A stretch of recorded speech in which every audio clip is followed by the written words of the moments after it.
अहिल्यानगरमधील बोलेगाव नागापूर परिसरातील माताजी नगर भागामध्ये मनपा माजी सभागृह नेते अशोक बडे यांच्या प्रयत्नातून रस्ता काँक्रिटीकरण कामाचं भूमिपूजन संपन्न झालंय।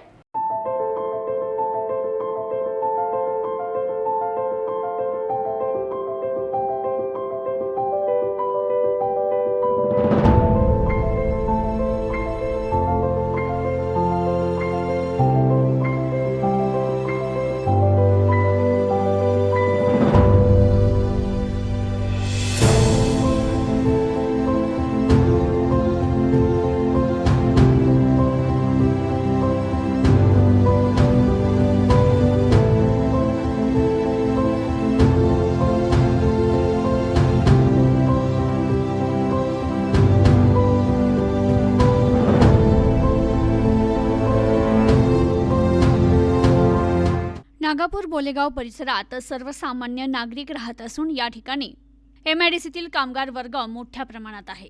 त्यांच्या विकासाचे मूलभूत प्रश्न मार्गी लावणं हे आमचं कर्तव्य आहे। गेली 15 वर्षात या भागात नियोजनबद्ध आणि कायमस्वरूपीची विकास कामे मार्गी लावली आहे। पूर्वी या ठिकाणी कुठल्याही सुविधा उपलब्ध नव्हत्या। नागरिकांना पाणी प्रश्नापासून विविध समस्यांना सामोरं जावं लागत होतं। माताजी नगर परिसरात शहरातील पहिली फेज 2 पाणी योजना सुरू केली। नगरसेवक नसतानाही या भागातील अनेक प्रश्न मार्गी लावले। जनतेचा सेवक म्हणून काम करत असल्यामुळे विकास कामातून नागरिकांचा विश्वास संपादित केलाय। शहरापासून आणि विकासापासून दूर असलेल्या भागाला विकसित उपनगर निर्माण करण्याचा प्रयत्न केला। गेली 15 वर्षात विकासाची चांगली कामं उभी केल्याचं समाधान मिळत असल्याचं प्रतिपादन माजी सभागृह नेते अशोक बडे यांनी केलंय। मनपा माजी सभागृह नेते अशोक बडे यांच्या प्रयत्नातून माताजी नगर या ठिकाणी रस्ता काँक्रिटीकरण कामाचं भूमिपूजन संपन्न झालं। यावेळी उद्योजक बाबूशेठ नागरगोजे, माजी नगरसेविका आशा बडे, केशव नागरगोजे, विष्णू भोर, महादेव ढोबे, अर्जुन साठे, पांडुरंग पालवे, बाबासाहेब गांधले, रामदास लाटे, नवनाथ कारखेले, सचिन कोकरे, संजय गायकवाड, भाऊसाहेब कारले, सावित्रा केदारे, दादा दारकुंडे, पोपट ठाकरे, महेश सोनवणे, गोविंद हिंदोळे, भाऊसाहेब खेडकर, कुंडलिक कातोरे, बाळासाहेब बडे, सुनील खामनेकर, केशव नागरगोजे, शेषराव बडे, अंकुश बडे, वामन आडकर, दिलीप पेटकर, अशोक धायतडक, अशोक घोडके, बबलू फुंदे, नंदा पालवे, हिराबाई साठे, मंदा काळे, शोभा कारले, कल्पना गायकवाड, आशा सोनवणे, प्रमिला दारकुंडे, अरुणा लाटे, प्रतिभा दारकुंडे, छाया केदारी, कमलबाई बडे, शहाबाई नागरगोजे, कौशल्याबाई नागरगोजे, मीना नाकाडे, कोमल बडे, ज्योती बडे, रोहिणी बडे, उषा बडे, प्रियंका बडे, वैशाली बडे, अश्विनी नागरगोजे, कालिका बडे, केदार मेजर, वैशाली राजहंस यांच्यासह नागरिक मोठ्या संख्येनं उपस्थित होते। तर यावेळी बोलताना उद्योजक बाबूशेठ नागरगोजे म्हणाले की माताजी नगर परिसरातील विकास कामे माजी सभागृह नेते अशोक बडे यांनी मार्गी लावली। या परिसरात 15 वर्षापूर्वी पिण्याच्या पाण्याचा आणि रस्त्याचा गंभीर प्रश्न होता, तो आता मिटलाय। त्यांच्या माध्यमातून रस्ता काँक्रिटीकरणाचं कामही मार्गी लागतंय। तर नागरिकांनी देखील विकास कामे सुरू असताना दर्जेदार कामाकडे लक्ष द्यावं। आपण सर्वजण मिळून या प्रभागाचा विकास कामातून कायापालट करू असं ते म्हणाले। तर रामदास लाटे म्हणाले, माताजी नगर हे एमआयडीसी परिसरात असल्यामुळे विविध समस्या होत्या। पाणी, लाईट, रस्ते, ड्रेनेज अशा कुठल्याही योजना येथे पूर्ण झालेल्या नव्हत्या। मात्र माजी सभागृह नेते अशोक बडे यांनी ते नगरसेवक नसतानाही या भागाला 10 वर्ष टँकरनं पाणी पुरवठा केला होता। तर नगरसेवक झाल्यानंतर फेज 2 पाणी योजना त्यांनी आमच्यापर्यंत आणली आणि नळाद्वारे पाणी दिलं। त्यानंतर रस्त्याची कामे मार्गी लावली आणि लाईटचा प्रश्नही मार्गी लावला। आता रस्ता काँक्रिटीकरणाची कामे होत आहे ही आनंदाची बाब आहे।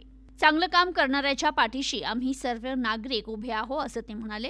तर यावेळी माताजी नगर येथील नागरिकांनी केलेल्या विकास कामाचं कौतुक करत माजी सभागृह नेते अशोक बडे यांचे आभार मानले। सोडलेले आहेत, आम्हाला रस्ता, लाईट, पाणी काहीच नव्हतं। सगळ्या समस्या सोडलेल्या आहेत आणि आता ते राहिलेले काम आमचे पूर्ण खात्रीशीर करतीलच, त्याच्यात काही शंकाच नाही। आणि जो हे ओपन माझे कॉलनी ओपन होण्यापूर्वी मी इथं राहायला आलेलो। ह्या पाण्याची परिस्थिती अशी, साहेब नगर सेवक नसताना सुद्धा आम्ही स्वतः एक टेम्पो केला आणि साहेबांनी घेऊन डायरेक्ट आम्ही महानगरपालिकेवर गेलो त्यावेळेस कुठलाही अधिकार बडेसाहेबाकडे नव्हता, तरीसुद्धा बडेसाहेबांनी प्रयत्न करून पाणी चालू केलं काय. आणि ह्या गोष्टी आता रस्ते खराब होतात जातात हे चालूच असते, वेळोवेळी हे रस्ते होणारच आहेत. पण तुम्हाला मी फक्त एवढंच शब्द देतो की तुमचे जे उर्वरित काम आहे 6-8 महिन्यामध्ये मी ते मार्ग लावायचे प्रयत्न करीन 100%. पहिलं तुम्हाला ड्रेनेजच्या लाईनचा विषय घेऊ, कसा तो सॉल्व करता येईल ना तो करू. ते आमच्या डोक्यात एक आहे संकल्प, ती सक्सेस झाली तर ती तुम्हाला 6 महिन्यात करून देईल.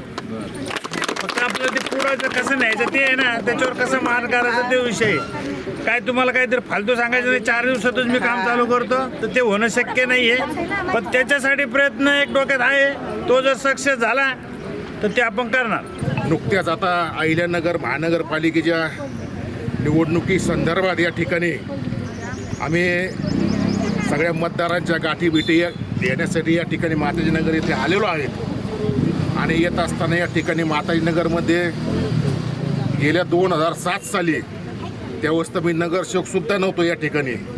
सर्वांना या ठिकाणी मी गल्लीतले त्यांनी आता सांगितलं की आम्ही टेम्पो भरून तिथं गेलो होतो. मी सुद्धा त्या ठिकाणी हन्ना मोर्चा आपण काढला होता आणि कंदील घेऊन गेलो होतो. लाईट बी नव्हती इथं. हन्ना मोर्चा आणि कंदील आम्ही दोघं बी घेऊन गेलो होतो. त्यानंतर या ठिकाणी टप्प्याटप्प्याने या ठिकाणी मी सगळा प्रयत्न केला. आणि फेज 2ची सुद्धा लाईन आणायला या ठिकाणी खूप अडचणी होत्या, कारण मध्ये कुठेही लेआउट या ठिकाणी पडलेला नाही. कारण तिथं वाघाच्या तिथं बी लेआउट पडलेला नव्हता. त्या ठिकाणी मी रात्री 11-12 वाजेपर्यंत या ठिकाणी थांबलो स्वतः, म्हणजे अडचणी मात करण्यासाठी. त्या ठिकाणी सगळ्याला समजून घेणं, विश्वासात घेणं, कारण ते त्यांच्या जमिनी कसे जाऊन देते. आता एवढ्या महागाच्या जमिनी या ठिकाणी त्यांची बी चूक नाही, बरोबर. त्यांना सुद्धा त्या ठिकाणी विश्वासात घेणं. अक्षरशः 11-12 वाजेपर्यंत त्या ठिकाणी मी थांबलो, मी स्वतः थांबलो आणि त्या ठिकाणी अडचणीतून त्या ठिकाणी मार्ग काढला. आणि मार्ग काढत असताना या ठिकाणी प्रथम म्हणजे नागापूर बोलेगाव परिसरामध्ये कुठेही पहिलं पाणी गेलेलं नाही. पहिलं पाणी मी तुम्हाला या ठिकाणी दिलं. रात्री मी इथं या ठिकाणी 10 वाजता आपण पाणी चालू केलं, बरोबर आहे ना? रात्री 10 वाजता. आणि टँकर सुद्धा आम्हाला नळाला पाणी कमी येते, पण दररोज टँकर शेटला एक फोन गेला का आम्हाला साहेबांना फोन करायचं, फोन दे साहेबाला, आम्हाला टँकर हजर. म्हणजे आम्हाला पाण्याची ठीक आहे, मी काय तुमचा उपकार केला नाही, परंतु तुम्ही मला मतदान रूपी सहकार्य केलं, नगरसेवक केलं. त्याच्या बदल्यात मी त्या ठिकाणी प्रशासनावर दबाव टाकून जे जे काय करता येईल त्या ठिकाणी मी केलं. आणि परत सुद्धा या ठिकाणी मी रस्ता सुद्धा या ठिकाणी नव्हता, कारण त्या ठिकाणी प्रचार करायला मी आलतो. अक्षरशः या ठिकाणी म्हणजे गुडघ्या गोड्याला या ठिकाणी हे होतं, खड्डे होते, लाईट सुद्धा या ठिकाणी नव्हती. त्यानंतर मी नगरसेवक झाल्यानंतर या ठिकाणी मी रस्ता केला, लाईट लावली. आणि आत्ता सुद्धा परत म्हणजे या ठिकाणी आपण म्हणजे सिमेंट रस्ता म्हणजे कॉन्क्रिटीकरण या ठिकाणी आपण घेतलेलं आहे. आणि हे सुद्धा अतिशय चांगलं सुंदर होणार आहे, कारण हे काम तुमचं आहे. कारण तुम्ही जो महानगरपालिकेला कर देता त्याच्यातून हे काम तुमचं होतं. आम्ही काय आमच्या घरातून काही करत नाही. तुमची सुद्धा तेवढी ते या ठिकाणी जबाबदारी आहे, सुद्धा तुम्ही त्या ठिकाणी हे काय केलं पाहिजे. आणि राहिला प्रश्न या ठिकाणी लाईटचं आहे, हे आहे, तर माझं या नागापूर बोलेगाव परिसरामध्ये कुठेही ऑफिस नाही आहे कोणाचं. असं का मला माहीत नाही, आणि मी कोणावर टीका करणार नाही. परंतु मला त्या ठिकाणी आमचा अनिल फुंदे सकाळ संध्याकाळ त्या ठिकाणी कोणता प्रश्न असो त्या ठिकाणी म्हणजे कुत्र धरण्यापासून तर कोणतंही काम असो नेहमी आमचं त्या ठिकाणी उघडं असतं. आणि मी ती सेवा देण्याचा प्रयत्न त्या ठिकाणी केलेला आहे. कारण तुमच्यामुळं मी नगरसेवक आहे. कुणाचे ऑफिस कुठं आहेत नाही मला माहीत नाही, परंतु माझं त्या ठिकाणी आज ऑफिस चालू करायला काय लागत नाही तुम्हाला मला सांगा. शेवटी त्याचा बिचाराचा पगार आहे, लाईट बिल आहे, पाणी बिल आहे.